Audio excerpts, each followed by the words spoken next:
कर रहे हैं।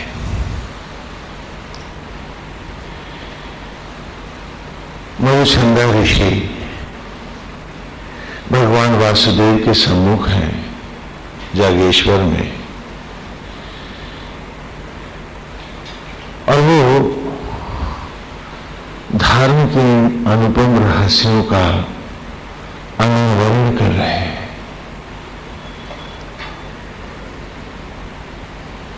आज की ऋचा उसी क्रम में जो आज मधुचंदा कह रहे हैं उसको समझने के लिए हमें धार्मिक परंपराओं और उनकी मान्यताओं के विषय में विचार करना जरूरी है। एक बार दोहराना पड़ेगा कि आदिकाल से सनातन धर्म ने संपूर्ण जीवन को 4 भागों में बांटा हुआ था। उनकी मान्यता रही धर्म की आदिकाल से कि हमें 4 आश्रमों का भौतिक जीवन में भी नियम और संयम के सहित उस जीवन को 4 भागों में बांटा है। जन्म के समय अज्ञान की सूत्रता वास करती है, इसलिए सूतक बनता है, हम सब जानते हैं। उसके बाद जब बालक गुरुकुल में आता था पढ़ने के लिए, तभी उसका यज्ञोपवीत संस्कार होता है और वो प्रथम द्विज कहलाता है। क्योंकि यज्ञोपवीत संस्कार के विषय में भी हमें इसी सूत्र में रहस्य प्रकट हुए कि वो जो जनेऊ कराते थे गुरुजन, ये कोई 3 तागे नहीं थे, वरन ये 3 सूत्र थे जीवन के, शिक्षा के, हमारे सबके लिए। कि पहला सूत्र है कि मैं मट्टी से मेरा शरीर अन्न में कैसे आता है, ये रहस्य मुझे प्रकृति से पाना है, नेचर से ग्रहण करना है। अब नहीं जाना तो कब जानूंगा, क्योंकि ये बौद्धिक स्वतंत्रता, ये विजडम जो प्रभु दया करके मुझे इस मनुष्य के रूप में दे रहे हैं, बाकी किसी योनि में तो दिखता नहीं है। तो मुझे सत्य को पाने के लिए ही मैं गुरुकुल की शिक्षा को इस सूत्र के साथ धारण करूंगा कि सचराचर क्या है, ये नेचर क्या है, और इसी में बूढ़ा तन मट्टी से फिर अन्न में कैसे लाता है। ये पहला सूत्र है, पहला तागा है। और दूसरा सूत्र है कि इन्हीं वनस्पतियों को जो पेड़ों से उत्पन्न हुई, जब एक दंपत्ति ने भोजन के रूप में ग्रहण किया, अब उनके शरीर में वो एक सत्ता है जिसे हम आत्मा कहते हैं, ओम कहते हैं, वो परमेश्वर है जो घट-घटवासी है। उसने किस प्रकार यज्ञ किया कि वही अन्न रक्त और मांस के कणों में परिणत होता गर्भ में शिशु का रूप ले बैठा जो हम थे। तो अपनी ही उत्पत्ति के इस रहस्य को जानना, ये दूसरा तागा है। और तीसरा सूत्र क्या है कि ये शरीर मेरा, क्योंकि उसने बनाया है तो ये उसका मंदिर है, धरोहर है, इसे ईश्वर की धरोहर समझ करके ही इस देह को भी धारण करना, अन्यथा नहीं, इसका दुरुपयोग नहीं करता। और इस प्रकार 3 तागों का जनेऊ दिया गया।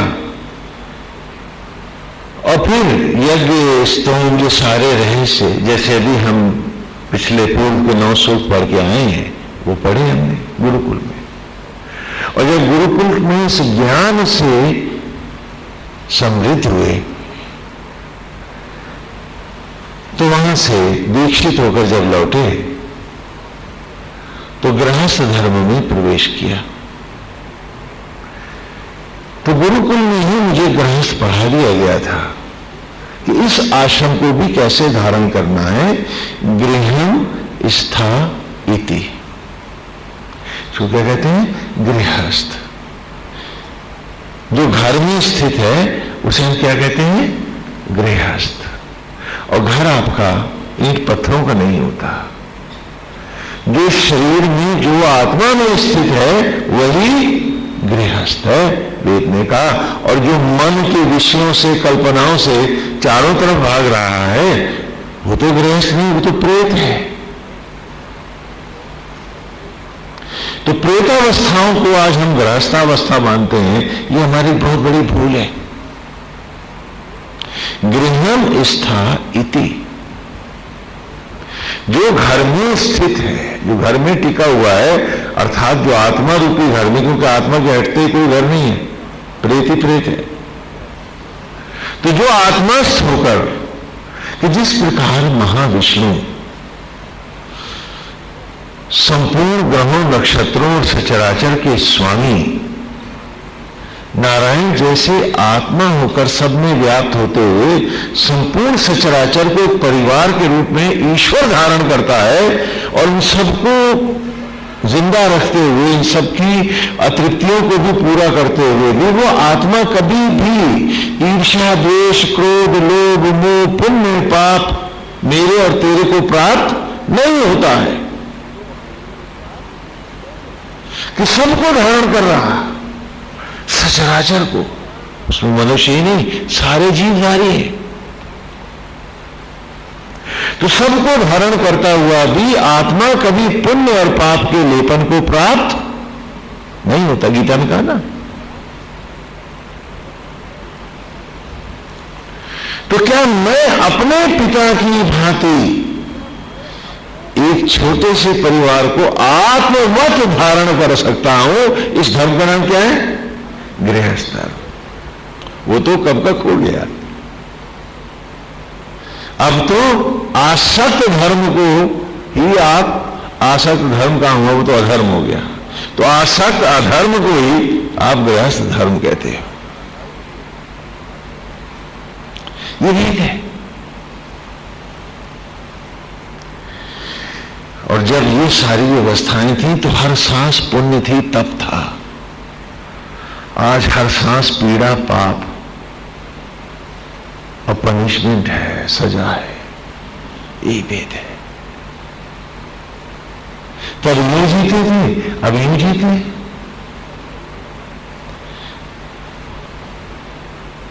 और पूछते हैं कि हमारी बीमारियों का क्या होगा। भाई जब तक कारणों का निदान नहीं होगा तुम दोबारा बीमार नहीं होगे, ये गारंटी कौन लिखेगा?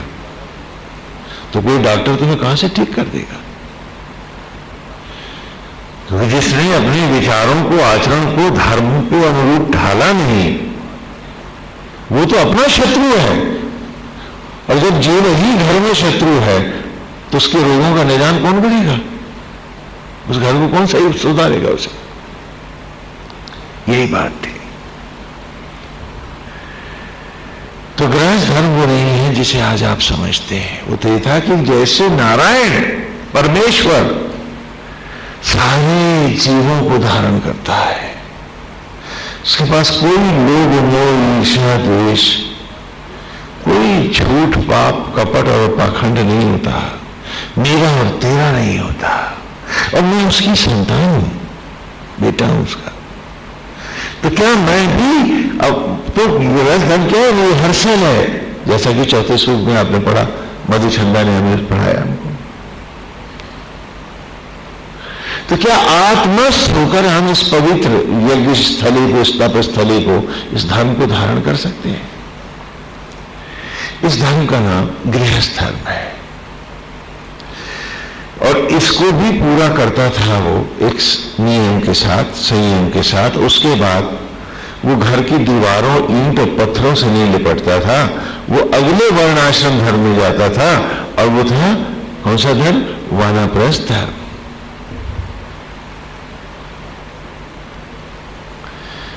क्या अब रिहर्सल तो हो गया ना भाई?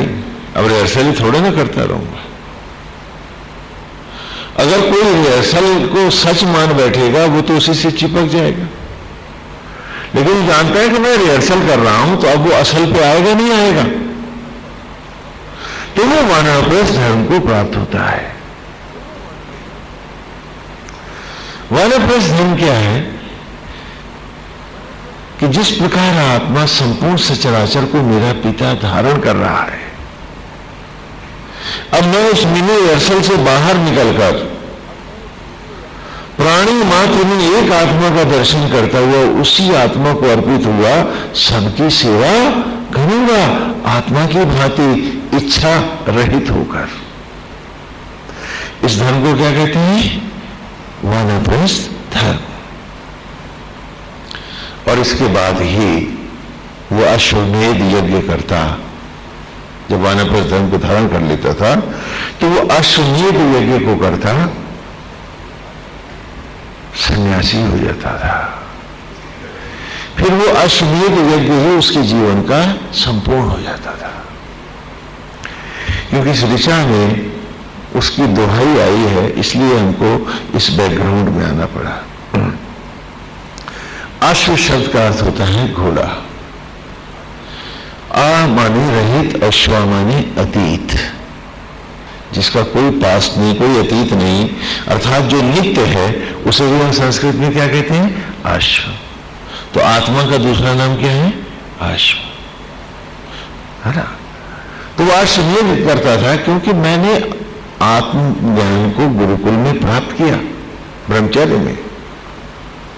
फिर गृहस्थ धर्म में आकर के उस रिहर्सल को पूरी ईमानदारी से निभाया। अब पुनः वानप्रस्थ धर्म में उसका व्यापक सचराचर के प्रति सेवा का मैंने व्यवहारिक करके भी दिखाया है। तो अब मैं अश्वमेध करने आया हूं, अर्थात आत्मा में भेद करने आया हूं, आत्मा से अद्वैत करने आया हूं, एक होने आया हूं। तो इस यज्ञ का नाम क्या है? अश्वमेध यज्ञ। इस यज्ञ को क्या कहते हैं? अश्वमेध। तो अश्वमेध यज्ञ को करता वो सन्यासी होता है और आत्मा का गीत ही उसका संपूर्ण जीवन हो जाता है। इस यज्ञ का नाम अश्वमेध यज्ञ है। लेकिन परंपराओं के अनुरूप अश्वमेध यज्ञ को हम देख भी लें, समझ भी लें, क्योंकि इस ऋचा में जो आज की है इसका थोड़ा सा दोहाई दे रहा है मधुचंद्र। और आज की ऋचा बड़ी ही अनुपम ऋचा है, जीवन का विलोल हुआ अमृत है और इस सारे सूत्र की दुहाई है, स्तोत्र की, यज्ञ की। कि सबसे पहले राजा राजसूय यज्ञ करता है। राजा का मतलब यहां ये ना लगाइएगा, हमने राजा किसको कहा? गृहस्थ को कहा है। वानप्रस्थ से पहले वो राजसूय यज्ञ करता है। राज माने होता है ज्योति, राज माने ज्योति, और राजा माने, अब आप समझ गए ना, द गाइड, दैट्स ऑल। हमारे यहां आत्मा ही सम्राट है, आत्मा ही हमको रूल करता है। बाहर जो राजा है वो आत्मा की भांति है, इसलिए हम उसका सम्मान देते हैं। अन्यथा राजा माने गाइड होता है, कोई सत्ताधीश नहीं होता। हाँ, पिछले ही पहले सूत में ही हम पढ़ के आए हैं, राजंतम अध्वराणाम, कि ज्योतियों के, राज माने ज्योति, ज्योतियों के अनन्य पुंज, अध्वराणाम अमर ज्योतियों के यज्ञों के स्वामी, गोपामृतस्य दीदिविम, ग्रहों और नक्षत्रों को ज्योतिर्मय कर गगन में प्रतिष्ठित करने वाले। तो राज माने ज्योति। तो राजसूय अर्थात ज्योतियों को उत्पन्न करने का यज्ञ करता है। Yes, rehearsal I have completed. My intention is that I am moving towards राजसूय यज्ञ, अर्थात मैं वानप्रस्थ में प्रवेश कर रहा हूं, मैं वानप्रस्थी होना चाहता हूं। इस भौतिक जीवन में, इस गृहस्थ धर्म में, क्योंकि एक रिहर्सल था, तो इसकी जीत और हार से, नफे और नुकसान से भी मेरा कोई मतलब नहीं है। Done, well done.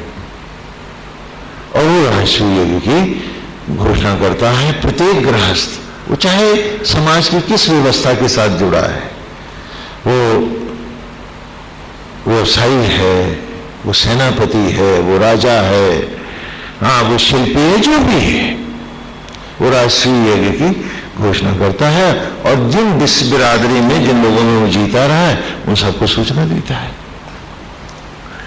तो राजसूय यज्ञ का अर्थ था कि मैं ज्योतियों की राह चला, पूर्ण रूपेण अर्पित होकर ईश्वर को ही सब कुछ मानता हुआ वानप्रस्थी बन के मैं जीऊंगा। और राजसूय यज्ञ से उसका वानप्रस्थ धर्म आरंभ हुआ। तो 12 वर्ष का अज्ञातवास राजसूय यज्ञ के बाद है, वानप्रस्थ है, और 1 वर्ष का अज्ञातवास है, वो उसे पूरा करता है, और तब फिर वो अश्वमेध यज्ञ की ओर आता है। अर्थात इतने वर्ष जिसने प्राणी मात्र की सेवा की निष्काम भाव से और मनसा वाचा कर्मणा, अपने हर थॉट को आत्मा से ही जो जोड़े रहा, सेडेट किए रहा, डुबाए रहा उसमें, और उसी में डूब के जिया, जो उसने कहीं किसी को नहीं देखा, सिर्फ अपने आत्मा को देखा, उसी में रहा, और अक्षरशः उसी में डूबा हुआ कि गोविंद सब में है, नारायण मेरे में है, और वो इच्छा रहित होकर सचराचर की सेवा कर रहा है। मेरी तड़प तो ऐसी आत्मा से मिलने की है, तो मेरी प्राणी मात्र की इच्छा रहित सेवा करूंगा, फल की चाहना नहीं करूंगा। जैसे नारायण रखेंगे, जो समाज अपनी इच्छा से जो अर्पित करेगा ठीक है, नहीं करेगा तो भी अति उत्तम है, मैं इसी भाव में जीऊंगा। और वो डूब के जिया, और इस प्रकार 1 वर्ष का अज्ञातवास करने के बाद जब उसने देखा कि हाँ, अब एक आत्मा के अतिरिक्त कोई भाव बाकी नहीं है, तो वो लौट के आया और उसने कहा कि वो अश्वमेध यज्ञ करेगा। तो एक बार फिर धर्म कहता है कि लौट के जाओ और देख लो तुम्हें कोई विषय, कोई भाव छूता तो नहीं है। आता है तो सभी को सूचित करता है कि आप लोगों की दया और कृपा से मेरा राजसूय यज्ञ संपन्न हुआ और मुझे वानप्रस्थ की प्राप्ति हुई। अब मुझ में साहस आया है, मैं अश्वमेध यज्ञ करने जा रहा हूं। आप सबसे प्रार्थना है कि आप सब पधारे, मुझे आशीर्वाद दें, तथा यदि किसी को कुछ पाने की अभी भी मुझसे अभिलाषा है तो वो ले ले, उसमें मेरे प्राण भी हैं। क्योंकि कल अश्वमेध करने के उपरांत मुझे सिवाय नारायण के और कोई मेरा भाव नहीं रहेगा, तो मैं तो हत्यारे में भी भगवान देखूंगा, तो मेरा किसी से कोई बदला भी नहीं होगा। तो ये अंतिम समय है, यूं तो ये भी समय नहीं है केवल आशीर्वाद के लिए पधारे, परंतु किसी के मन में कोई भाव है तो आ जाए।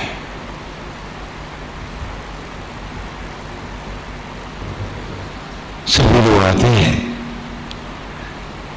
अश्व पर बैठकर वो आता है, बाकी सब पैदल चलते हैं। और फिर वो तट पर आकर के उस यज्ञों को करता हुआ सरयू में प्रवेश करता है, नदी में निर्वस्त्र होकर के सारे वानप्रस्थ के वस्त्रों का भी त्याग कर देता है, और नदी के उस पार सन्यासी उसे योगिनी का वस्त्र धारण कराते हैं, जिसे आप गेरुआ भी कह लेते हैं, तमाम नाम देते हैं इसे। और फिर वो उनको अंतिम रूप से वेद की राह ले जाते हैं, और इस प्रकार अश्वमेध यज्ञ करता वो संन्यास को प्राप्त हो जाता है। समय आने पर ये कथा पूरे विस्तार से, क्योंकि भगवान श्री राम ने राजसूय और अश्वमेध यज्ञ दोनों किए थे, तो हम आपको वो कथा भी सुनाएंगे जो 16 से 23 तक श्री राम कथा का, और 15 का जन्माष्टमी है। आप सभी को आमंत्रित है। वो है, तो इस प्रकार वो यज्ञ करता था। तो यहां यदि हम देखें तो कहीं पर भी धर्म में कोई संशय नहीं छोड़ा है, और बाकी जो संशय हैं वो आज की ऋचा में मधुचंदा हमारे निवारण कर रहा है। आज की ऋचा खोल लें। एहि स्तोम अभिस्वराभिर एहि ही स्तोमा अभीश्वराभिगृणी हयारु ब्रह्म। देख रहे हैं ना, यही स्तोमा अभीश्वराभिगृणी हयारु ब्रह्मचानु वसो सचेंद्र यज्ञम च वर्धे। इतनी सी ऋचा है बस। इसकी संधि विच्छेद भी कर डाले। एहि स्तोमा अभि स्वर अभिगृणी हय आरु ब्रह्म चा नो वसो सच इंद्र। सच इंद्र अलग अलग हो गई। यज्ञम च वर्धे, ये इसका संधि विच्छेद हो गया। कह रहा है मधुचंदा श्री कृष्ण से, जागेश्वर की पवित्र भूमि है, आप कहते हो शमशान है। हाँ है। उत्तरायणी गंगा का तट है, सुंदर दारूक वन है,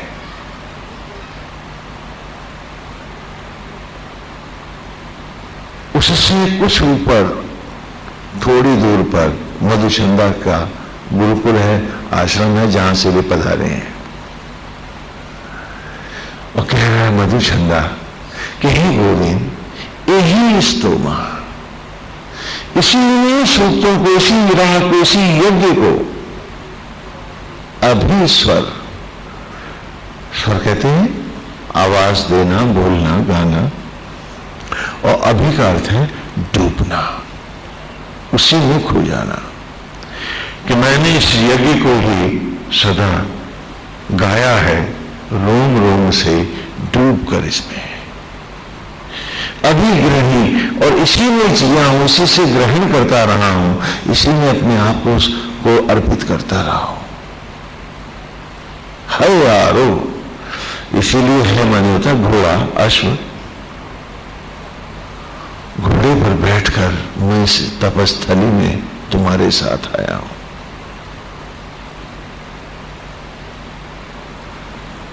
क्योंकि जब गोविंद वहां पहुंचे वेद व्यास के साथ,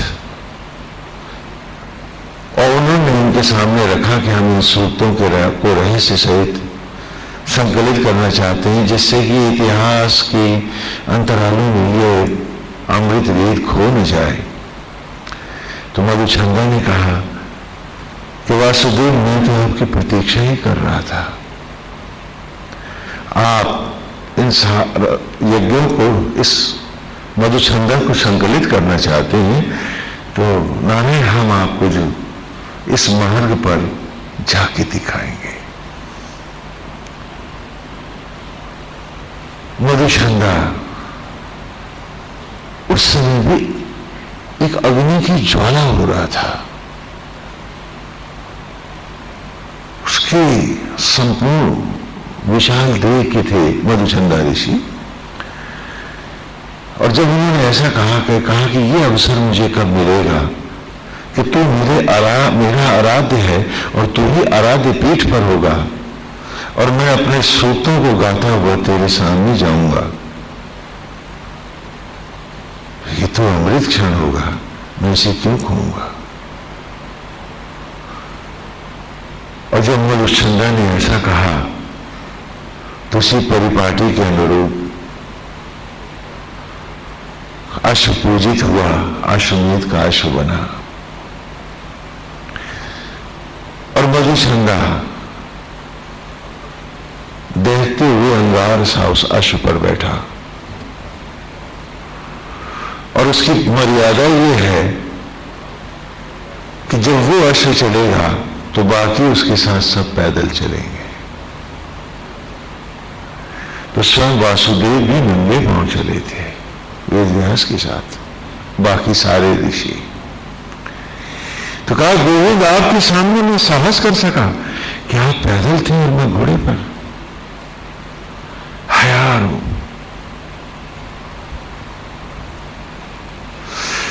लेकिन ये साहस मुझे यही तो मिला था, यही स्तोमा अभीश्वर अभिग्रह। यदि मैं खाली जप रहा होता, खाली मंत्रों को बुला करके और सिद्धियों की कल्पना कर रहा होता, तो मुझ में ये साहस कहां से आता? मैंने गाया नहीं है, मैंने उस गान को ही जीवन बनाया है, उसमें जिया हूं मैं। छाट के कुछ नहीं रहा है मुझ में। अभीश्वर। अक्सर आपको इस सन्यासी के कटाक्ष के भजन ये कीर्तन क्या कर रहे हो? क्यों? क्योंकि तुम उसमें जी नहीं रहे हो। भजन कोई बुरी बात नहीं, ये तो अमृत है, लेकिन तुम तो ड्रामा कर रहे हो। केवल इतना कहने का तात्पर्य। और ये बात यहां मधुचंदा भी कह रहा है कि जहां गाहे बगाहे मन किया तो, आलस्य में प्रमाद में नाम जप लिया तो। अरे नाटक छोड़ो।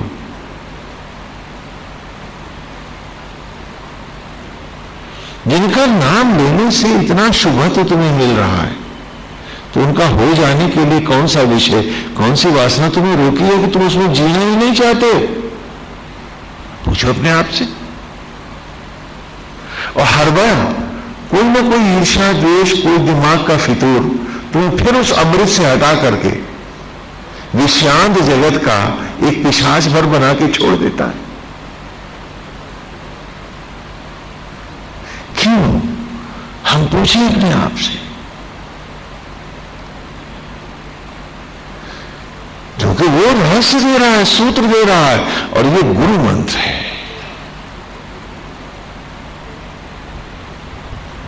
ये अमृत मंत्र है कि वो मंत्र जो मैं भजन, जो कीर्तन में कर रहा था, वो मेरे आचरण, विचार और व्यवहार का अंग क्यों नहीं बने? मैं उनके साथ भी ईमानदार क्यों नहीं था? जबकि उसी को गा रहा था जिसने मुझे ये रूप दिया है, जिसके हटके मेरा कोई रूप नहीं है। ये शरीर भी कुदरत का हिस्सा है, कुदरत को मर्राख में लौट जाएगा। मैं कहां हूं आता है न पता है।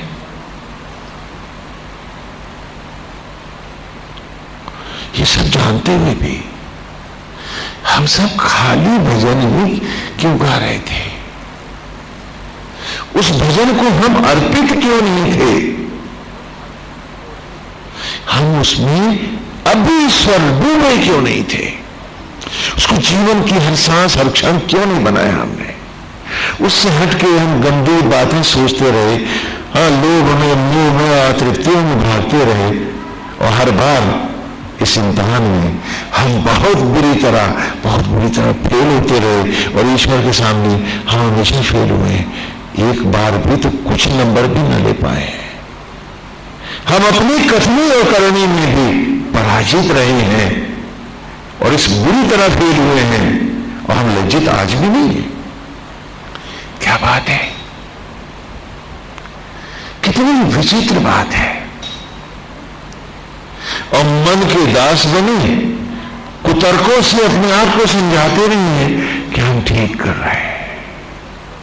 हम जो दूसरों के लिए शतरंजी चालें बिछा रहे हैं, हम जो दूसरों को ठग रहे हैं, हाँ, क्यों? कोई घर गृहस्थी जो करनी है ना स्वामी जी, तो हम ईश्वर की राह में हर बार मुंह के बल ही तो गिरे हैं, औंधे मुंह ही तो पड़े हैं। कितने बड़े अपराधी हम भगवान के सामने हर सांस होते रहे, और हम हैं कि लज्जित नहीं है। हम हैं कि हम शायद मानने को भी राजी नहीं है कि हमने कोई कुछ गलत किया है। कह रहा है मधुचंदा, यही स्तोमा अभीश्वर,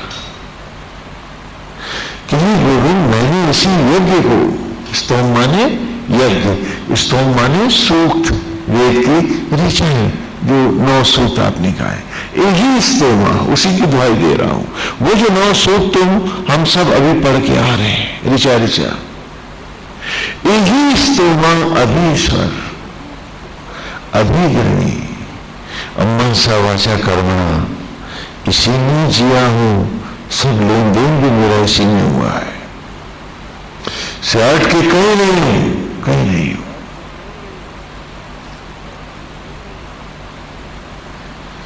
श्री तो गोविंद, हमने भी फिर एक लीला की, भले एक बार कि आप तो पैदल थे नंगे पांव और हम थे घोड़े पे सवार। मधुर चंदा कह रहा है कि जिसमें हमें आना है, जिसमें आरूढ़ होना है, आज वही पैदल चला था और हम आए थे जागेश्वर तक। हया रोड़ो घोड़े पे बैठ के।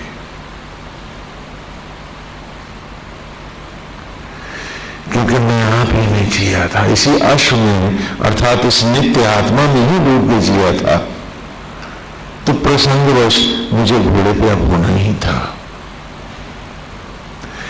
मैंने कभी लौट के नहीं देखा, मैंने फिर अपने आप को बदलना नहीं चाहा। मैं जिधर चला नारायण चलता रहा।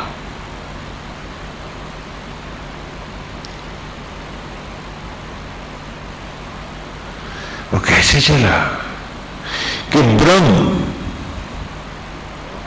कि आत्मा हो तुम, मेरे ब्रह्म हो तुम ही घटघटवासी नित्य पुरुष हो और मैं सिर्फ तुम्हारा हूं। ब्रह्म चाहनो वसो, क्योंकि ब्रह्म में ही हम बसे रहे। हमने आत्मा को ही घर माना, न झोपड़ी को, न कुटिया को, न मकान को, न तन को। ब्रह्म चाहनो वसो, आत्मा एक आत्मा ही है घर मेरा, और नहीं कोई ठौर और ठिकाना मेरा। ब्रह्म चाहनो वसो, एक ही वर्षा है, एक ही घर है, और वो हे नारायण आप है। हे गोविंद, मैंने आप ही को अपना घर माना है, आप ही को मैंने अपना सर्वस्व माना है। कि ब्रह्म चाहनु वसो, और हर सांस में दोहराता रहा हूं। हम या बहुवचन में आता शब्द, हम में आता, मैं कह जाते हैं, स्वभावश कहती कि ब्रह्म चाहनु वसो, कि हम बसे रहे एक आत्मा के घर में। हमने जाना कि आत्मा ही हमारा सर्वस्व है, आत्मा ही सब कुछ है। घर है, जीवन है, सर्वस्व है, एक ब्रह्म है। एको ब्रह्म द्वितीयो नास्ति। हाँ, फिर हमने और कोई सहारे भी नहीं खोजे। यदि दंड अर्थात लाठी भी हाथ में थी, तो वो भी ब्रह्म दंड अर्थात आत्मा ही लाठी थी, ब्रह्म ही सहारा था। ब्रह्म चाहनु वसो, शब्दों की गहराई देखिए मधुचंदा की, बड़ी सरल बात कर रहा है, लेकिन कितनी सरलता से अनंत गहराइयों को कितनी पारदर्शिता से दिखा रहा है, कितनी चमक है उसमें। कि ब्रह्म चाहनु वसो, कि गोविंद हम आप ही में बसे रहे। हमने आप ही को अपना घर, अपना सब कुछ, हमने केवल भजन में नहीं गाया, पितु मातु सहायक स्वामी सखा, हमने माना ऐसे, नाटक नहीं किए। क्यों तो हम सब गाते हैं कि पितु मातु सहायक स्वामी सखा, लेकिन एक सांस भी तो नहीं मानते हैं पितु मातु सहायक स्वामी सखा। पितु मातु कौन है? दंभ पिता है, चंटई मातू है, धोखा देने की मनोवृत्ति भाई है, तो कपट बहन है, इतना तो परिवार बाकी है, तो इसको कैसे मान ले पितु मातु सहायक स्वामी सखा। और मन के बदलते चेहरे हैं, एक जगह टिकता कोई विचार नहीं है, तो हम एक आपके हो कैसे जाते। यहां तो यह है कि अश्व चलेगा मैं स्थिर रहूंगा, और यहां तो यह है कि अश्व क्या दौड़ेगा मेरे विचारों के बराबर। हम घोड़े की पीठ पर भी तो नहीं बैठ सकते, क्योंकि मन तो भाग ही रहा है, बैठेंगे क्या। हयारू वो होगा जिसका मन एक जगह टिका होगा, और हम हैं कि हर क्षण एक नई कल्पना, एक नई ईर्षा, एक नया लोभ, एक नई आसक्ति, एक नई अतृप्ति लिए बैठे। मन है किन बदलते रंगों में ही बसता है, नहीं बसता है तो उसके मनोहारी छवि में ही तो नहीं बसता है, उसके रूप में ही तो नहीं टिकता है। गाते हैं पितु मातु सहायक, बड़ी जोर जोर से गाते हैं, और फिर कहते हैं जरा माइक भी लगा दो, जरा सारे इलाके को पता चल जाए कि हमने गाया है। और गाते वक्त भी हमारा मन उसमें स्थिर नहीं है, जाने कहां कहां भाग रहा है। क्या बात है, क्या बात है, हाँ? क्या ऋचा है, और उस ऋचा के आईने में हम अपने अपने चेहरे की देख डालें। क्या कह रहा है मधुचंदा, यूं ही नहीं अमर है ये गीत उसका, यूं ही नहीं उसको हमने सारे वेदों का प्रथम वेद का प्रथम ऋषि बनाया है, ऐसे ही नहीं बनाया है।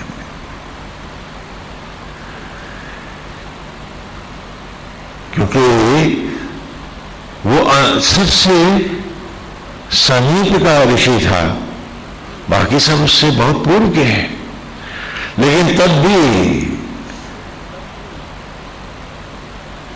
वेद व्यास और वासुदेव ने कहा कि इसे पहला स्थान दो, क्योंकि यही वेद का खुलता द्वार है,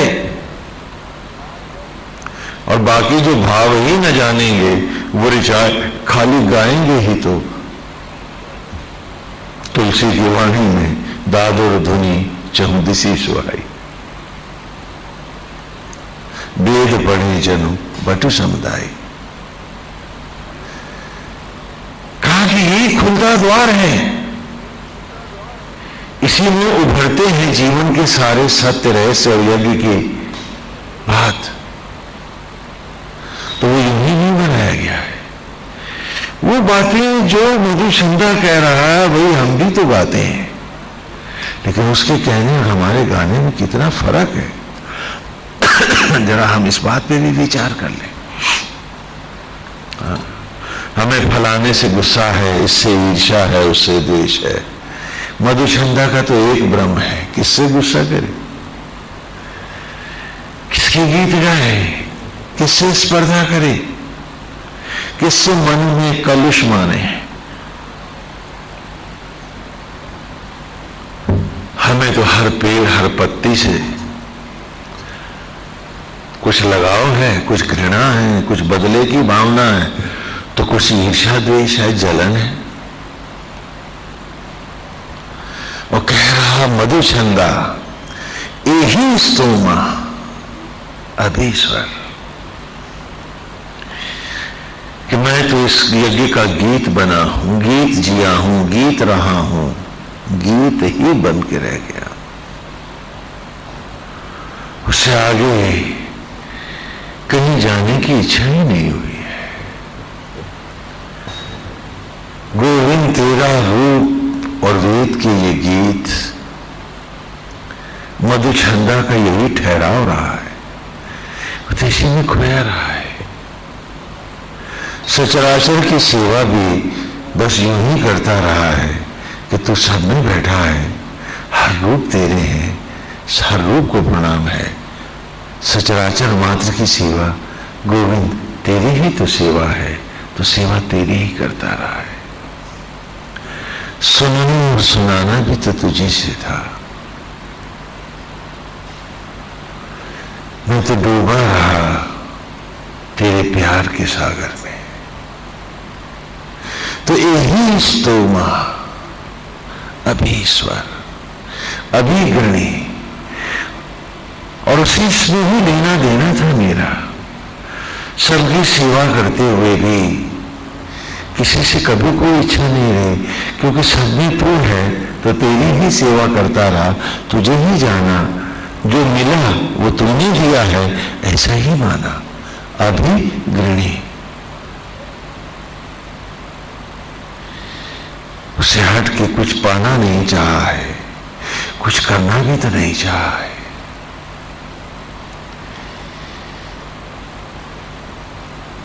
हर क्षण मेरे नेत्र उम्मीदें रहे हैं, मेरी कल्पनाओं में तू जगमगाता रहा है, तू मुस्कुराता रहा है।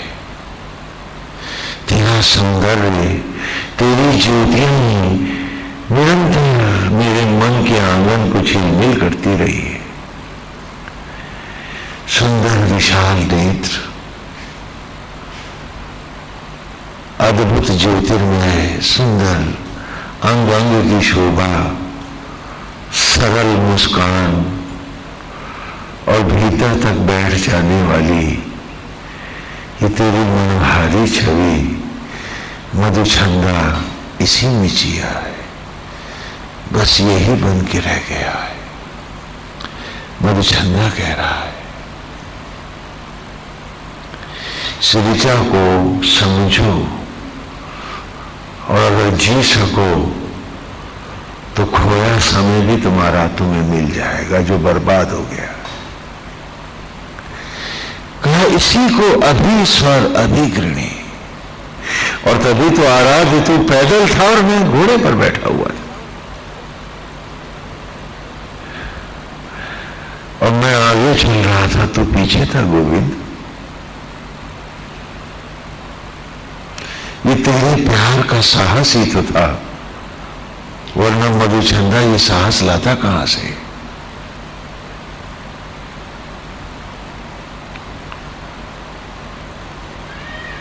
और यूं आया मैं इस तपस्थली पर अपना पाठ दोहराने, अपने मन की गीत तुझे सुनाने और सदा सदा के लिए तुझ में खो जाने।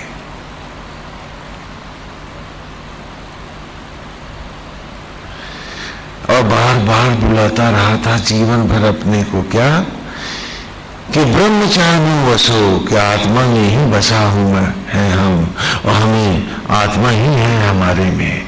हाँ, घर हमारा एक गोविंद है।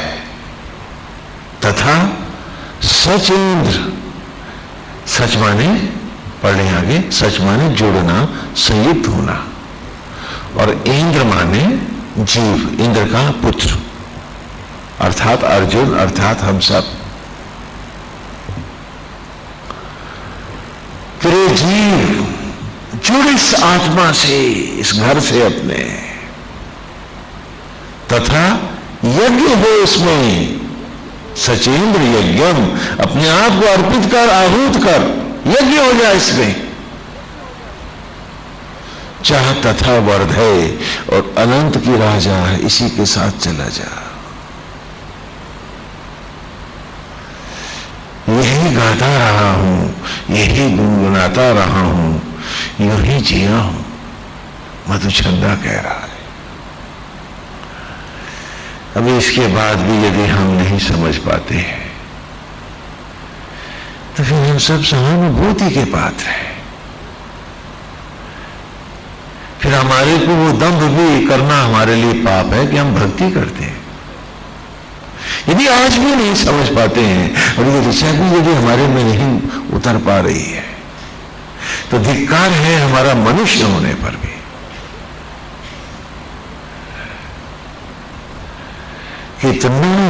इतना सरल करके, इतना पारदर्शी मधुचंदा ही तो राह को दिखा पाएगा।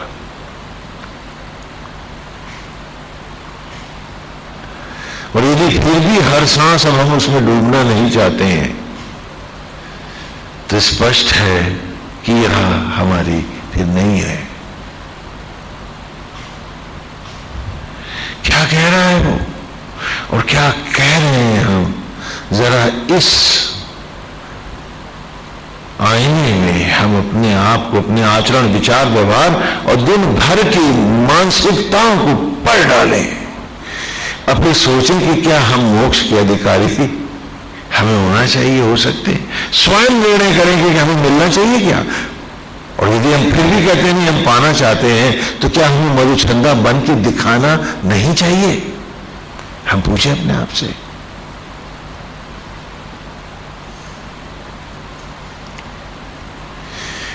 यदि इतना सरल होता सत्य को पाना तो इतनी लंबी उम्र की जरूरत भी ना होती विधाता को हमें देने के लिए। और तमाम उम्र उसने दी और तमाम उम्र हमने गंवाई है, और सिर्फ उसके नाम के भजन का स्वांग बना। फलानी जगह लिखा है खाली नाम ले लेने से ये होता है, फलानी जगह हम बहाने खोजते रहे हैं, हम बहाने बाज रहे हैं, और हर बार अपने गलत आचरण को ही हम शाबाशी देते रहे हैं। Yes, you are very right, you are very correct, बाकी सब गलत है। क्योंकि अगर बाकियों को गलत ना मानते तो हम उनसे नाराज कैसे होते हैं? हमने अपने झूठ को भी सही माना है और सत्य को भी झूठा, हमें सिर्फ सच दिखा रहा है। मधुचंदा हमें केवल एक सत्य दिखा रहा है, और ये सच हमारा है, ये सत्य हमारा नंगा सत्य है। और इससे हट करके जरा सा भी कोई मार्ग यदि हम सोचें है तो जाहिर है कि हम फिर अपने आप को धोखा देने पे उतर आए हैं। क्योंकि नेचर से हट के आज भी सांस और धड़कन न बनी, भवों का एक रोया हम नहीं बना पाए, तो हम मार्ग कौन सा बनाएंगे और वो प्राण पल्लवित होगा कैसे? हम पूछे अपने आप से।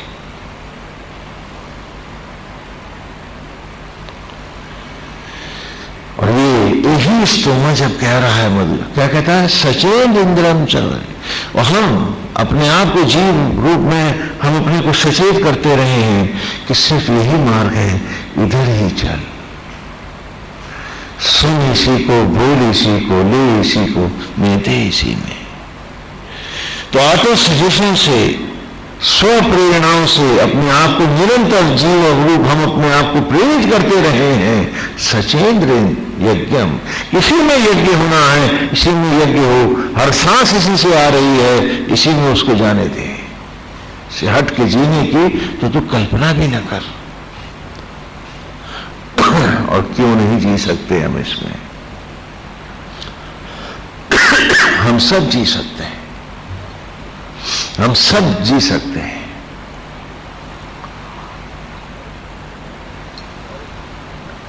और इसमें जीने में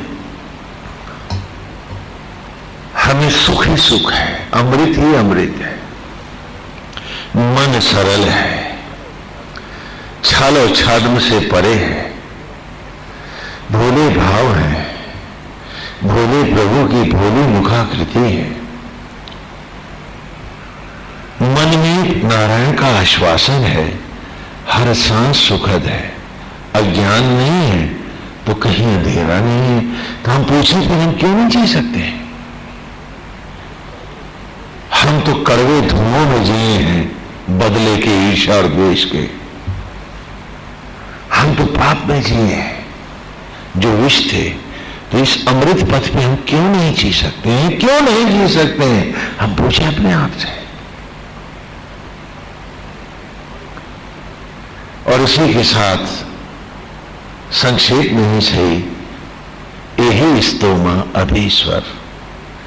इस यज्ञ को एक बार फिर संक्षेप में दोहरा ले, ऋचा की मर्यादा में,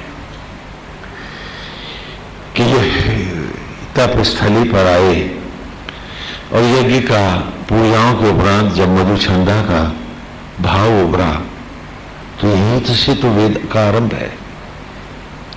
अग्नि नीले पुरोहितम यज्ञस्य देवं ऋतबीजं होतारं रत्नधातमम्। कि हे नारायण, हे गोविंद, हे यज्ञ, तू ही ब्रह्मा है, तू ही विष्णु है, तू ही बड़े महेश है।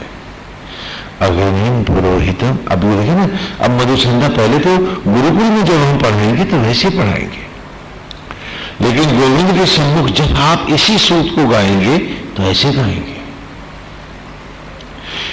कि अग्निम ईले पुरोहितम, कि अग्निम ईले पुरोहितम यज्ञस्य देवं ऋत्विजम्। कि हे गोविंद, अब ये ऋचाएं आपको नित्य गान करनी चाहिए कि आप ही ब्रह्मा हैं, विष्णु हैं, महेश हैं।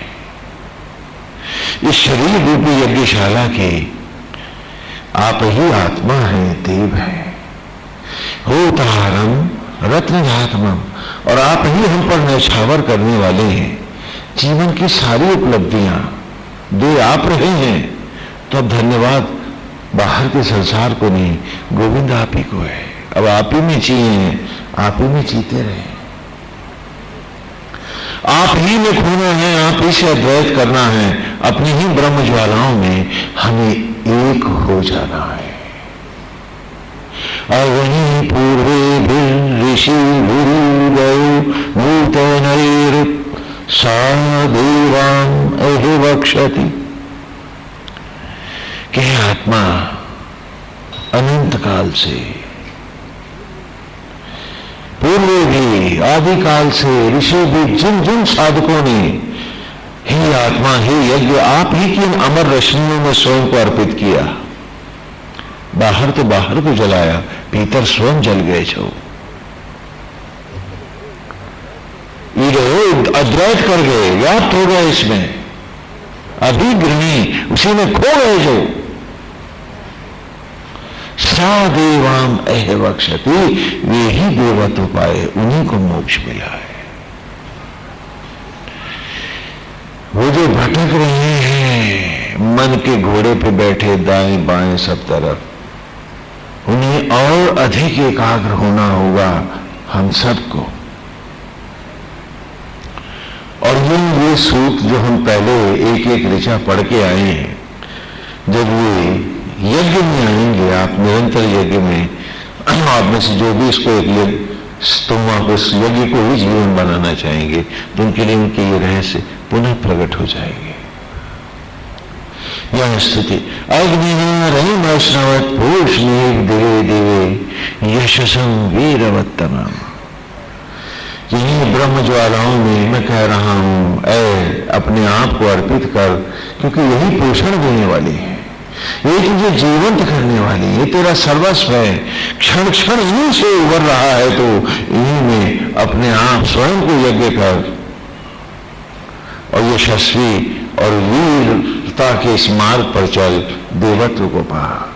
अग्नेयम यज्ञम अध्वरम विश्वता परिभूरसी सा इत देवेशु गच्छति। हे आत्मा, तेरा ही वो यज्ञ अमर है जिससे प्रकट होता सचराचर और जिसमें व्याप्त होता सारा संसार।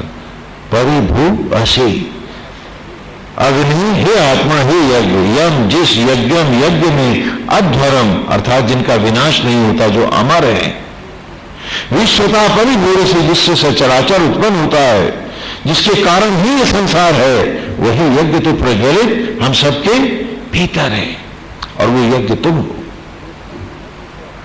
जो इस यज्ञ को अर्थात अपनी अंतरात्मा के रहस्य को जानता है, सा इत देवेशु गच्छते, वही देवत्व की ओर जाता है, वही सत्य को पाता है। हाँ, और इस प्रकार पहली सूक्त में जब हमने आचार्य के रूप में आत्मा की स्तुति करी है, अब हर बार जब हम यज्ञ करेंगे तो इन स्तुतियों से हम आत्मा को ही संबोधित करके स्वयं को प्रेरित करते रहेंगे कि इसी में डूबना है, इसी में खोते जाना है, इसी के होते जाना है। और कहता यही स्तो महाभीश्वर, और हर सूक्त के अंत में कुछ एक कल्पना हमने उभारी है, प्रत्येक सूक्त में। वो ले लें अंतिम में कि साना पितेर सुमवे अग्नि सुपायनो भव सचस्वा ना स्वस्थ है। तो कहा कि पहले ही सूत में हमारी कल्पना स्पष्ट है कि जिस प्रकार पिता से पुत्र सारी शोभाएं पाता है, नाम गोत्र, उसकी भौतिक संपदा, उसका देवत्व अर्थात सम्मान, ऐश्वर्य, उसका सभी कुछ उसे मिलता। उसी प्रकार मेरा यज्ञ आज नारायण में खोने का है, नारायण का होने का है और उसका पुत्र कहलाने का है, उसी की शोभाओं को पाने का है। जब हम वेद की इन सूक्त के साथ आत्मस्थ होकर यज्ञ करेंगे, आहुतियां बाहर देंगे और स्वयं भीतर चलेंगे। ये राह है एहि स्तोमा अभीश्वर। आप में जो भी चलना चाहिए। और तो दूसरे सूक्त में वायवाया ही दर्शते में सोमारम कृता तेषां पाहि श्रुति हवम।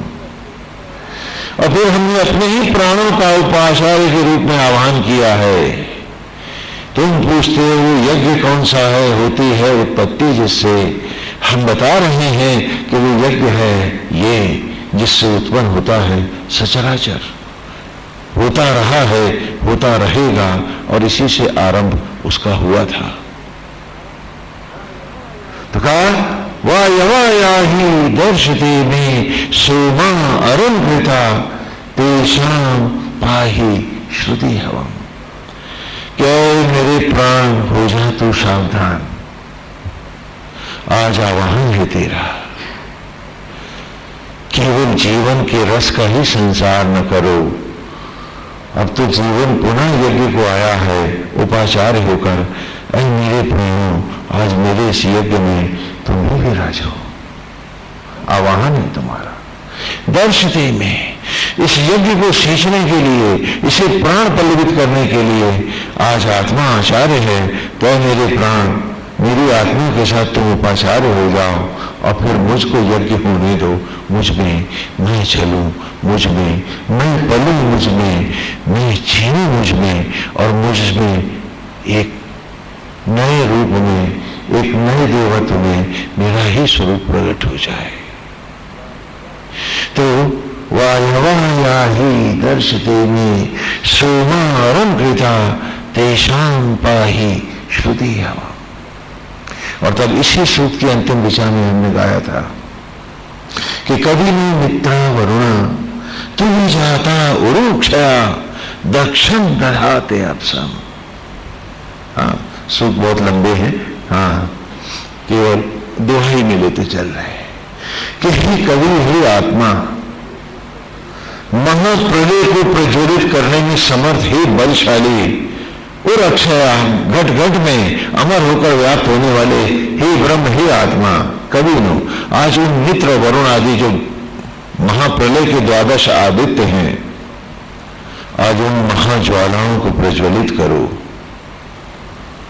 तू तथा विजाता, मुझे पुनः इस मनुष्य के वर्ण से भस्मसात कर नए वर्ण में मेरी उत्पत्ति करो।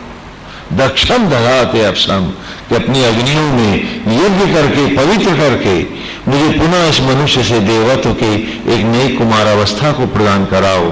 आज यज्ञ की बेला है, मुझे मुझ में जाना है, क्योंकि हम सब जानते हैं मौत तो सबको आनी है। तो जब वहां मौत एक दुखद घटना होनी है, यहां मौत एक उत्सव है, तो उत्सव की राह क्यों न चला जाए। ऐसा तो है नहीं कि तुम उधर मरोगे नहीं, बहुत जरूर मरोगे, सब मरोगे, हम सब मरेंगे। ये तो है नहीं कि तुम वहां अजर अमर हो क्या। तो मौत वहां आनी है, वो दुखद होगी, सब रोएंगे और तुम भी डॉक्टर डॉक्टर चिल्लाते मर जाओगे, है?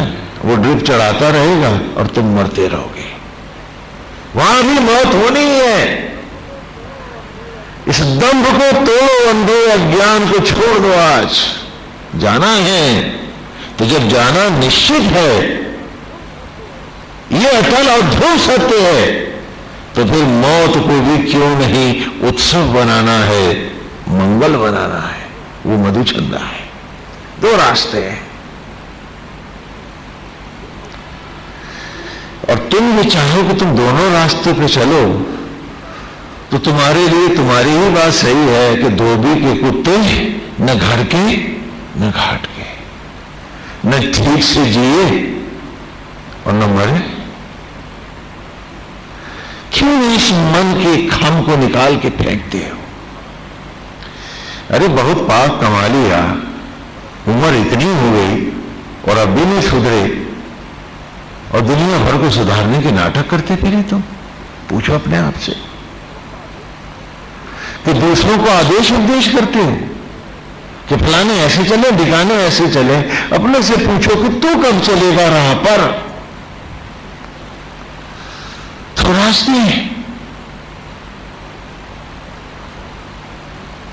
और ईमानदारी से क्यों नहीं आते इधर? अथवा ये मान बैठे हो कि तुम अगर हो, तुम्हें मरना नहीं है क्या?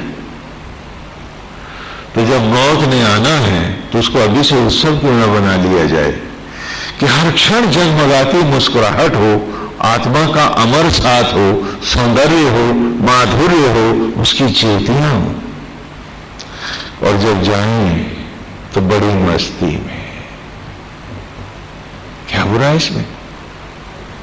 तो दूसरे ही सूत्र में हमने स्तुति करी कि कवि नो मित्रा वरुणा तुम जाता उरुक्षया दक्षम ददाते अपसम। कि हे कवि, हे आत्मा, आज प्राणों को भी आंदोलित कर दिया है हमने, हम जलेंगे, हमने हर क्षण उस पवित्र अग्नियों में जाएगा। जिन पवित्र ज्वालाओं से क्षण उभरे हैं, ये पुनः उसी में समाएंगे। न भटकेंगे हम, न भटकाएंगे किसी को, न देंगे पीड़ा किसी को, न किसी को बुरा कहेंगे।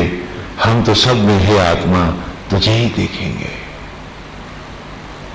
और तब तीसरे सूत्र का हमने आरंभ किया था कि अश्विना यज्वरी ऋषु द्रवत्पाणी शुभस्पति पुरुभुजा चनस्यतम। अश्विना पुरुदंशसा नया शरीर धिया तीक्ष्णया वनतम गिरा। क्या ब्रह्म ज्वाला, हे अंबे, हे जगदम्बे, हे लक्ष्मी, हे पार्वती, मेरे अंतर की ज्योति, हे आदि कुमारी, वो सब यही तो है। ब्रह्म ज्वाला ही तो यज्ञ की ज्वाला है, जिसमें मैं यज्ञ होता हूं, और मेरा हर क्षण अब उभरता है इन्हीं अग्नियों से। इन्हीं से मैं भी शिशु बन प्रकट होता हूं। तो आज पुनः आवाहन है, हे मां, मेरे अंतर में तुम्हारा। अश्विना यज्वरी ऋषु द्रवत्पाणी शुभस्पति पुरुभुजा चनस्यतम। क्योंकि तू ही तो आज भी आत्मा होकर संपूर्ण सचराचर में ब्रह्म अग्नि, ब्रह्म ज्वाला होकर, आत्मा अग्नि होकर, तू ही तो सचराचर को अपने में ग्रहण करके पुनः पुनः जीवंत करके अपने गर्भ से प्रकट करती है। तो आज तेरा आवाहन है। आत्मा आचार्य है, मैंने प्राणों से ही कहा है कि तुम उपाचार्य हो जाओ। और हे ब्रह्म ज्वाला, तू मेरी मां बन, फिर यज्ञ की वेदी पे आ, प्रज्वलित हो जा। बाहर प्रतीक अग्नि है, भीतर तो तू ही तू है। और तब अंतिम ऋचाओं में इसकी 3 हमने कुछ मांगा था। क्या? कि पावका नम सरस्वती, तीसरे सूक्त के अंतिम 3 ऋचाओं में, पावका नम सरस्वती वाजे भी वाजिनीवती यज्ञम वष्ठु दिया वसु।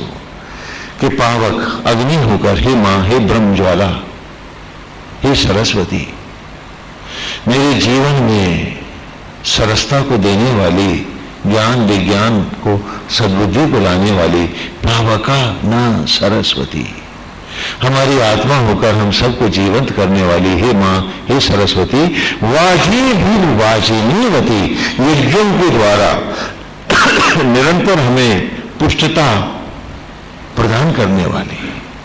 कि मट्टी का ढेला था ये तन, पानी में जाता था, खुल जाता था। मट्टी का पानी के साथ संग ऐसे ही तो होता है। लेकिन वही मट्टी जब यज्ञ हुई ब्रह्म अग्नियों में, हे मां तेरे गर्भ में आई तो तूने उसे नवजात शिशु बनाया और फिर उसे तूने अपनी अग्नियों से पाला। कि वही मट्टी का ढेला जो पानी में घुल जाता था, आज उसी मट्टी के ढेले का बना ये तन पानी में नहाता है तो किल्लोल करता है, परमानंदित होता है। तो पावका ना सरस्वती, आए मेरे अंतर की ज्वाला, हे अग्नि, वाजे वीर यज्ञों के द्वारा, वाजनीवती मेरा बाजीकरण करने वाली, यज्ञ वस्तु मां मुझे एक बार फिर इसी यज्ञ में लाओ, एक बार फिर जलाओ और फिर उत्पन्न करो। तो इस बार मुझे क्या बना दो, धिया वसु, अग्नियों को धारण करने वाला बनाओ कि अब खाली पानी में ही किल्लोल न करूं, लपटों में नृत्य हो मेरा, मैं आग में भी नृत्य करूं और जैसे पानी में आनंदित होता हूं कल लपटों में भी आनंदित रहूं। आज वो रूप दे दो मुझे। चोरित्री सुनृतानां चेतन्ते सुमतीनां यज्ञं ददे सरस्वती। कि संपूर्ण मंगल और भौतिक को प्रकट करने वाली, सचराचर को अपने ही गर्भ से जीवंत करके उत्पन्न करने वाली, हे मां, हे यज्ञ की ज्वाला, हे ब्रह्माग्नि, मेरे अंतर की ज्योति, सबको सब कुछ देने वाली। हमें तो सिर्फ वेद के इस रहस्य ज्ञान को दे दो और कुछ नहीं चाहते। बाकी सारा ज्ञान विज्ञान तू ले ले मां, मुझे इस यज्ञ के रहस्य दे दे, मुझे इस यज्ञ में प्रकट होने का रहस्य बतला दे। यज्ञ ददे सरस्वती, आज ये यज्ञ ही मुझे धारण करा दे, हे मां, अय मेरे अंतर की ज्योति, हे ब्रह्माग्नि। और तब कहा, महोवर्णा सरस्वती प्रसीदति केतुना धियो विश्वा विराजति। अय अंतरिक्ष की यज्ञ दीप्ति, मेरे देह अंतरिक्ष में प्रज्वलित हे अग्नि की शिखा, हे ज्वाला, तो ही तो है जो ग्रहों और नक्षत्रों को अपने गर्भ से ज्योतिर्मय बनाकर प्रकट करती है और गगन में स्थापित करती है। तो आज मुझे भी, हे मेरे अंतर की अग्नि, मुझे भी वही ज्योतियां धारण करा दे कि मैं भी बन अग्नि, बन ज्वाला, बन प्रलयंकर गगन के क्षितिज के छोर से छोर तक नाचता फिरूं। आज मुझे भी वो रूप दे दे। और इसी कल्पना के साथ मधुचंदा का सूत आगे बढ़ा है। हर ऋचा हमारे भीतर गूंजी है, सब कुछ हमने समाया है। और तब हम चौथे सूत में आए थे कि जहां उसने हमको सारा सांसार धर्म, गृहस्थ होकर भी मेरा क्या धर्म है, गृहस्थ धर्म क्या है, दाम्पत्य क्या है, सब कुछ उसने पढ़ाया। स्वरूप कृतये सुदुघा में गो दोहे जुहूमसी देवी कवि। वो आत्मा ही तो है मेरा श्रीवर, वही पति है, आत्मा पति है, जीव गोपी है, पत्नी है। यही सचराचर लीला है, यही गीत गोविंद है, यही तो उसकी कल्पना है। और तब उस सूत की भी अंतिम ऋचाओं में हमने कहा था कि आम आशुम आशवे भर यज्ञ श्रियम निर्मादनम पतियत मंदयत सखम। कि कच्चे चावल से बने स्तन को, ऐ पतित पावन, हे जगदीश्वर, हे आत्मा, आज इन्हीं ब्रह्म ज्वालाओं में पुनः व्याप्त कर दो, हमें फिर एक ज्योति बना दो, इस सब कुछ ढल जाए, जल जाए, संपूर्ण शरीर मेरा ज्योतिर्मय एक आसव बन जाए। तो क्या हो, अस्य पीत्वा शतक्रतो घनो वृत्राणाम भवा प्राहु वाजेशु वाजिनम। कि उस आसव को मैं पी जाऊं। यहां इसी से लोगों ने शराब की कल्पना की, यहां अपने तन का आसव बना रहा हूं भाई। कौन पिएगा मुझे और मैं कैसे पीऊंगा इस आसव को? वेद में आओ तो पता चले वो विस्की नहीं है। अस्य पीत्वा शतक्रतो। और जब मेरा सब कुछ जल के ज्योतियों का आसव बन जाए तो अस्य पीत्वा उसको पी करके मैं मदमस्त हो जाऊं जो जीव हूं। घनो वित्राणाम भवा, सारे घनेरे बादलों को, असत्य और अज्ञान को, सबको भस्मसात करता हुआ, बन ज्योति बन ज्वाला, प्रावो वाजेशु वाजिनम, हे अम्बे ही ज्वाला, मैं तेरे गर्भ में जीव रूप भी समा जाऊं, कोई कुछ भी मेरा बाकी न रहे, ऐसा मिलूं तुझमें कि सब कुछ खो जाए मेरा। फिर क्या हो? तम ती वाजेशु वाजिनम वाजयामा शतक्रतो धनानाम इंद्र सातये। तम ते वाजेशु वाजिनम, तब उस यज्ञ में जब संपूर्णता से जीव अपने रूप के साथ समा जाए, ब्रह्म अग्नियों में, अपनी ही आंसू ज्वालाओं में, फिर क्या हो? तम ते वाजेशु वाजिनम, तब उसी ज्योतियों के गर्भ से फिर एक नया शिशु प्रकट हो। क्योंकि ब्रह्म ज्वालाओं की मर्यादा है कि जो ये अग्नियां ग्रहण करती हैं उससे उत्तरोत्तर नया रूप देकर प्रकट करती है। इसी से तो आवागमन है, इसी से तो सचराचर है। चिता की राख सिर्फ मिटाती है, लेकिन आत्म अग्नियां, उसमें अन्न जब भस्म होता है तो रक्त के कणों में लौटता है और नवजात शिशु हो जाता है। तो कहा तम ते वाजेशु वाजिनम, तब ही मेरी ही आत्मा आत्म ज्वालाओं में यज्ञ होकर, वाजिनम यज्ञ होकर एक नया शिशु प्रकट हो। वाजयामा, विष्णु के जैसा सुंदर, शतक्रतो और रुद्र के जैसा महाशक्तिशाली, अभयंकर, धनानाम इंद्र सातये, और जो ज्योतियों के ऐश्वर्य को प्राप्त हो, लपट लपट हो।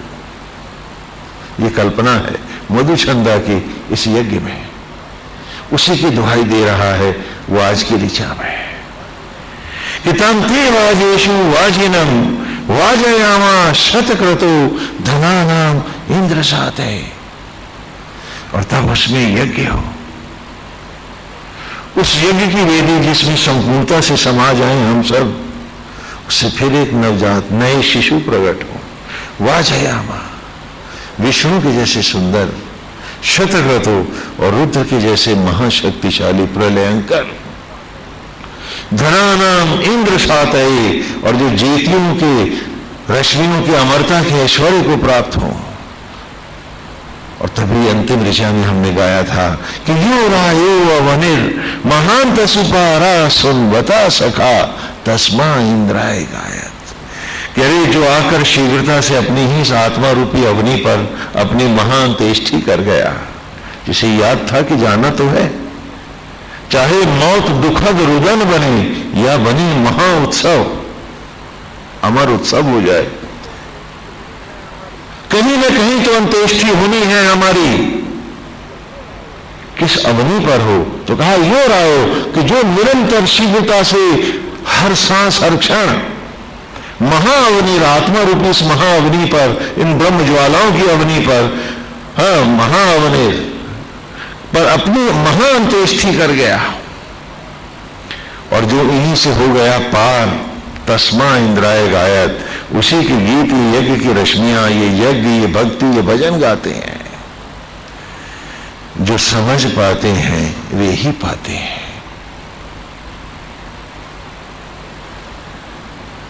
है ना, वो कह रहे ना कि यही स्तोमा, आपको याद दिला दें कि आप एक एक ऋचा करके यही पढ़ के आ रहे थे, है ना, क्योंकि आपको बाकी बहुत सी चीजें याद करने को है तो वे तो भूल ही जाता होगा, है ना।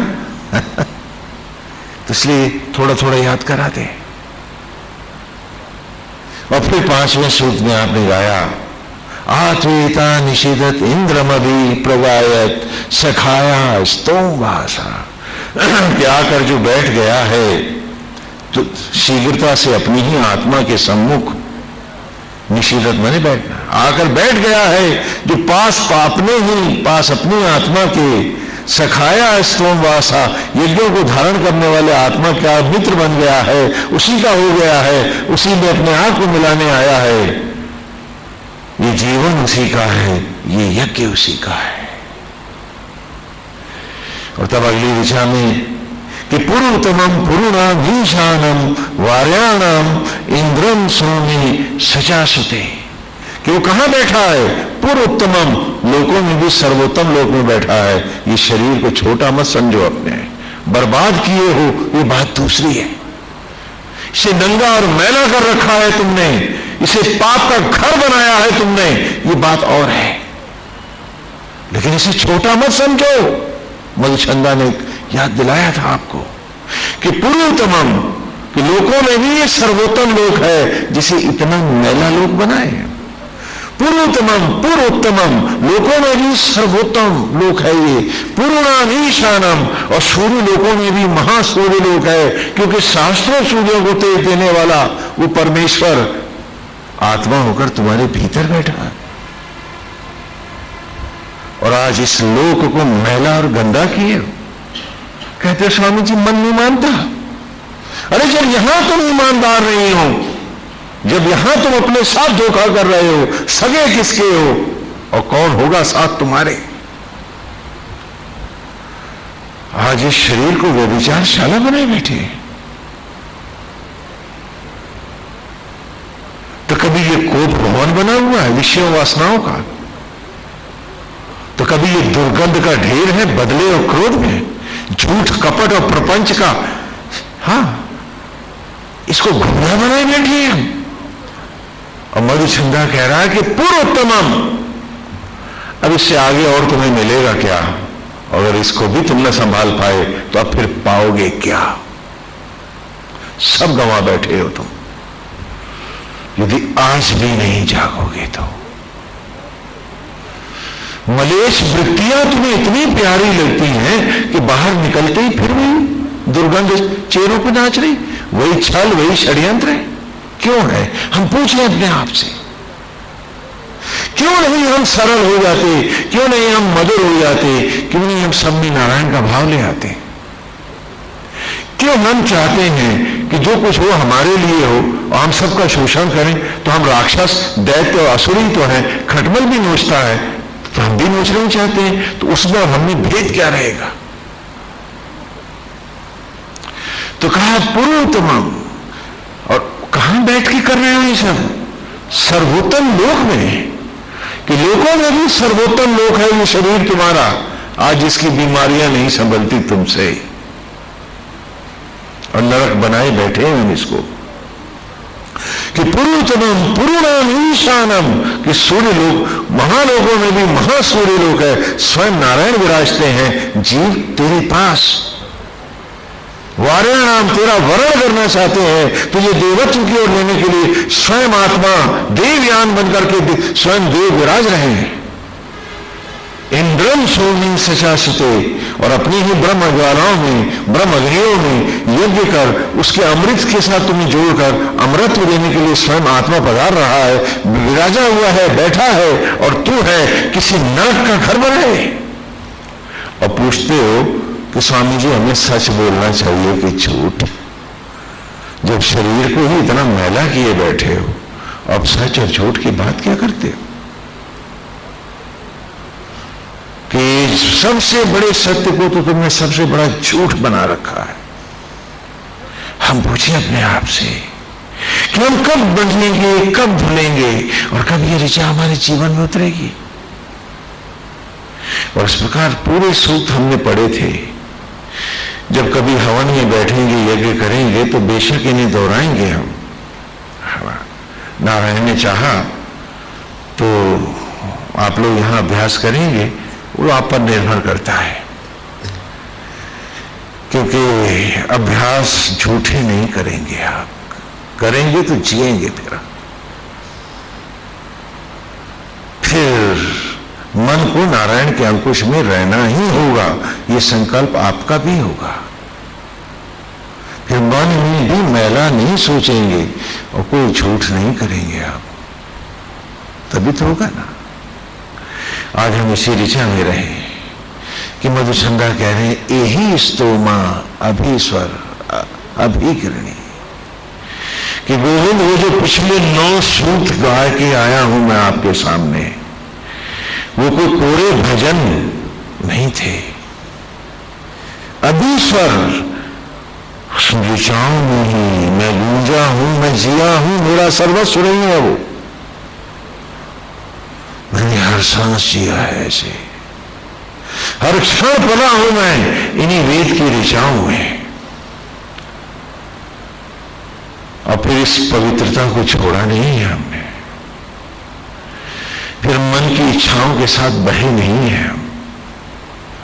यही स्तोमा अभीश्वर अभिग्रणी। और फिर किसी अतृप्ति और इच्छा को उठने नहीं दिया है, तो कहीं समझौते भी हमने नहीं किए। जही विधि राखे राम ताही बीती रहिए, यही इसी भाव से जिए हम कहीं मांगने भी नहीं गए कि गोविंद तुम जानो,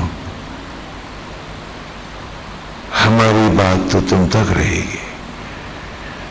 तुम्हारे डिप्टी कौन होंगे, तुम्हारे निमित्त कौन होंगे, नारायण ये भी आप ही जानो। हम तो सिर्फ आप तक रहे और आप ही तक रहेंगे। तो यही स्तोमा अभीश्वर अभिग्रणी। और यूं जिए हर सांस हर पल, जहां जहां तूने जो चाहा है सेवा करा ली है। सेवाओं में भी हमारी इच्छा गोविंद आपसे हटके कहीं नहीं गई है। हमने इस धर्म को पूरी ईमानदारी से धारण किया है। आज बड़ा दुर्भाग्य है कि चंदा पुराण और क्या क्या चला करते हैं। समाज के लोग करें, समाज की दृष्टि से हो तो ठीक भी है। वो सन्यासी जो इस यज्ञ को लिए बैठा है, वो कैसे इच्छा करेगा किसी कार्य के लिए भी? जो गोविंद चाहेंगे वही होगा। तो यही स्तोमा अभीश्वर अभिग्रणी है आरो। और इसी आत्मा रूपी अश्व पर मैं आरूढ़ रहा। श्री हे नारायण, जो आप पधारे, आप तो सदा मुझ में रहे, मैं आप में रहा। लेकिन साक्षात भी जब आप हुए और आपने कहा कि आप सूक्त को, मेरे सूक्तों को संकलित करने आए हैं वेद व्यास के साथ, गोविंद मैंने कहा कि मैं सूक्तों के साथ ही क्यों ना आप में संकलित हो जाऊं। इसीलिए कहा कि नारायण सूक्त यहां नहीं वहां सुनाऊंगा। और बैठकर अश्व पर, मैं तो अश्व पर चला और गोविंद जिनके चरण तलवों पर मेरा वक्ष होना चाहिए वे धरती पर रहे हैं और मैं घोड़े पर था। और यूं आया मैं, क्योंकि ये मेरा लोभ था कि केवल सूक्त न संकलित हो। नारायण आज मधु संध्या भी आप ही में संकलित हो जाए। चलिए उस अश्व पर बैठकर आपके साथ यहां तक आया हूं। यूं जिया हूं मैं ब्रह्मचानु वसो, कि एक आत्मा गोविंद आप ही मेरा घर है और कोई घर नहीं है मेरा। बाकी सब तो लीला है आपकी। हम ईंट क्या जाने, हम पत्थर क्या जाने, हम झोपड़ी और आश्रम भी क्या पहचाने। हम तो जानते हैं गोविंद आप ही हमारा घर है। ब्रह्मचानो बस आप ही में बसते हैं हम, और सत्य भी तो यही है। सचेंद्र इंद्रम यज्ञम च वर्तते, और आप ही में संयुक्त होना है नारायण। हे गोविंद हमें आप ही में संयुक्त होना है, हमें आप ही में जोड़ना है, और आप ही में यज्ञ होते हुए ही उत्तरोत्तर उत्थान को जाना है। ये राह है हमारी, क्योंकि इसी राह भस्मियों से ऊपर आए हैं हम। जिस पगडंडी से आए हैं यही पगडंडी अगली मंजिल को जाती है। ये जाना है हमने। तो हे वासुदेव हम आप ही में बसे हैं। आपसे हटके हमने जीना भी तो नहीं चाहा। आज हम कहते हैं सिए राम में सब जग जानी, लेकिन क्या हमने आज तक किसी एक में सिए राम देखा है? सब जग देखा है, सिए राम नहीं जानते हैं। तो मधुचंदा कहता है कि भजन गाने और भजन जीने, इन दो अवस्थाओं में बड़ा भेद होता है। आज हम इसे समझ लें।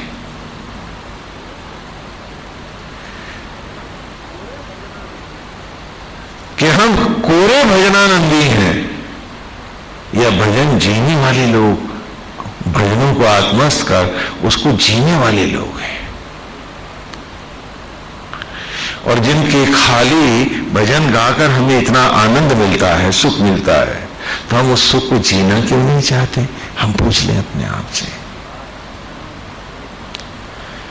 आज ये सूत, ये ऋचा अचानक हमारे सामने पूरे सूत्रों की दुहाई लेकर खड़ी है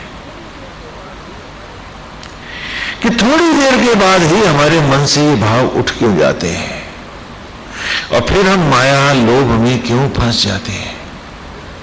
जब हम जानते हैं कि मौत अंतिम है, अवश्यंभावी है, अटल है, ध्रुव है, ये टलेगी नहीं, जाना हम सबको है, तो फिर इसे भी उत्सव क्यों नहीं बनाते, इसे भी एक मस्ती और एक आनंद क्यों नहीं बनाते कि जब हम मिले उन्हें तो संकोच यमराज को हमारी मुस्कुराहट देखकर तो मजा ना आए। ये क्या कि हम डर के मारे भाग रहे हैं और वो पाश फेंक करके हमें लपेट रहा है।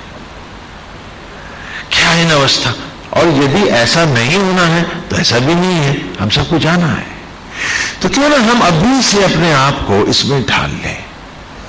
अचानक आपको लगता है कि मधुचंदा का स्तर तो ऊंचा आकाश है और स्वामी जी हम तो धरती पे भी बुरी तरह धीरे धीरे रेंग पा रहे हैं, तो हम वहां कैसे पाएं?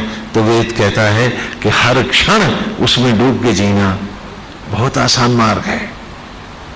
और उसी को सरल करने के लिए हमने आपको मूर्तियां दी, आपको कथाएं दी, भगवान की लीलाएं दी कि उसे ढकोसला न बनाइए, कोरा न गाइए, उसे अपने जीवन का आचरण दीजिए, राह बनाइए, सर्वस्व बनाइए।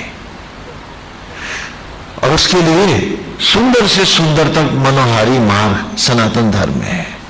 सनातन धर्म में वो सगुण है, निर्गुण है, इस झगड़ों में कभी धर्म नहीं पड़ा है। प्रश्न ये है हम उसे कैसे पाए। तो कहा कि विचारों को ठहराने के लिए एक खूंटा बना लो।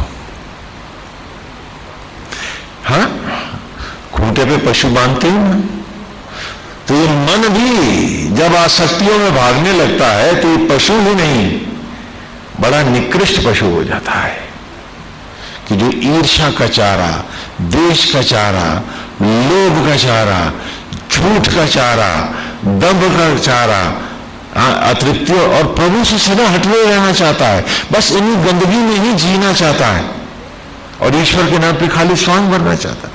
नहीं तो ये मन टिकता क्यों नहीं, ये रुकता क्यों नहीं? तो कहा इसको एक खूंटे पे बांधो, और वो खूंटा है श्री हरि की मनोहारी मूर्ति। क्या बात है? क्योंकि ये मन खूंटा भी तोड़ जाएगा अन्यथा। तो ऐसा मनोहारी खूंटा बनाओ कि मन रीझ जाए और बंधा सो तो बंधा, बंधा अगर खुले भी तो भी वहां से हटना न चाहे। क्या बात है?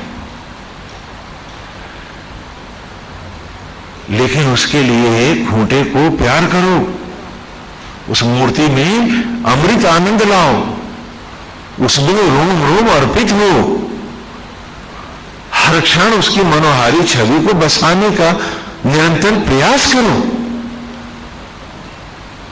और जब सुंदर भगवान में मन रमेगा, विचार जब वहीं आके रुक जाएंगे तुम्हारे, तो विचारों का शरीर पर प्रभाव पड़ता है। क्या तुम और सुंदर नहीं हो गए?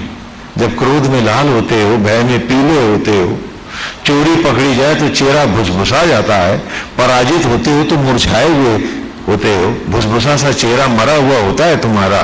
तो क्यों नहीं सुंदर मनोहारी छवि में सदा के लिए अपने आप को बसा लेते कि हर क्षण का अमृत हो जाए, हर सांस उस अमर में ठहर पाए, टिक जाए।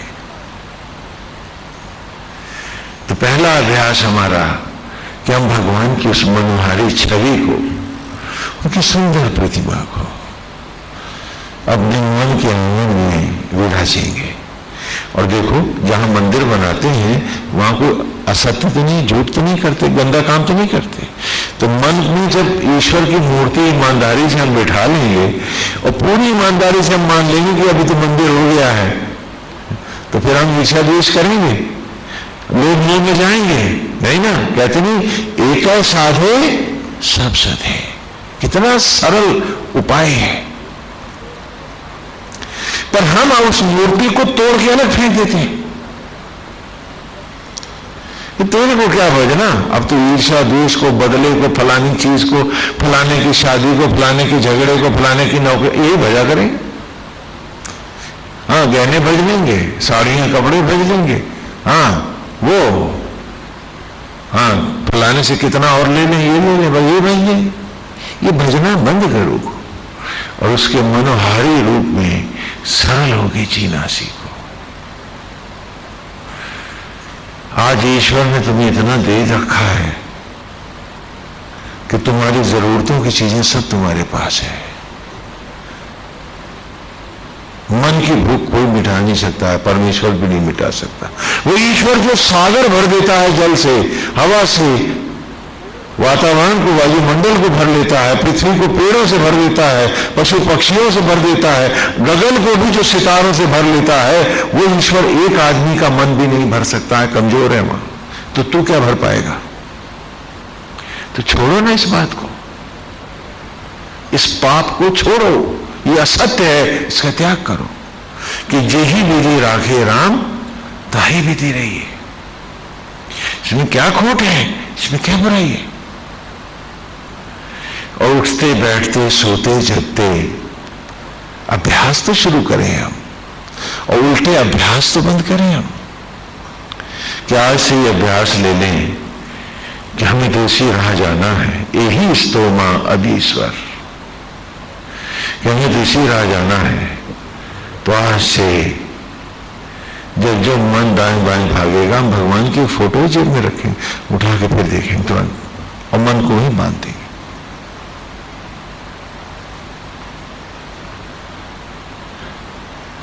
नहीं, आगे नहीं जाओगे, अब तुम्हें यहीं रहना है, यहीं जीना है। भौतिक सुखों का विस्तार भी नहीं करना है। जेही विधि राखे राम, ऐसे ही रहना है तुमको। तो सीधे सीधे इसी में बसो। अब न तुम्हें आगे जाना है न पीछे जाना है, यहीं रहना है।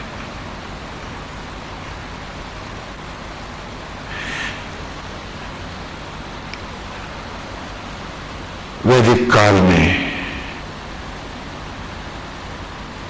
एक बालक को आगे बिठा देते थे, बाकी सारे